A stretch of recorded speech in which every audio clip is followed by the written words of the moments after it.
Hi friends, welcome back to my channel. ఈరోజు మా wife నేను కలిసి రసగుల్లా ఎట్లా చేయాలో చూపిస్తాం రండి.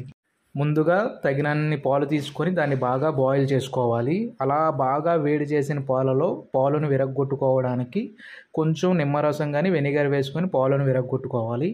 ఇలా విరిగిపోయిన పాలుని మనం ఒక క్లాత్లో తీసుకొని బాగా గట్టిగా వాటర్ అంతా పోయేలాగా గట్టిగా పిండుకోవాలి.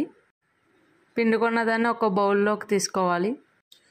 బౌల్లోకి తీసుకున్న దాన్ని కొంచెం మైదా వేసుకొని బాగా మిక్స్ చేసి మనకు కావాల్సిన షేప్లో రసగుల్లాస్ చేసుకోవాలి. ఇప్పుడు పంచదార పాకం కావాలి కాబట్టి ఎట్లా చేయాలో చూద్దాం. 1 కప్పు షుగర్కి 2 కప్పులు వాటర్ వేసుకొని బాగా మరిగించుకోవాలి. అలా బాగా మరిగిన దాంట్లో మనం తయారు చేసుకున్న రసగుల్లాస్ని అందులో వేసి ఒక 30 to 40 మినిట్స్ మనం బాయిల్ చేయాలి. అలా బాయిల్ చేసిన ఆఫ్టర్ 30 మినిట్స్ తర్వాత మనకు కావాల్సిన రసగుల్లా తయారీ అయిపోతుంది. అంతే.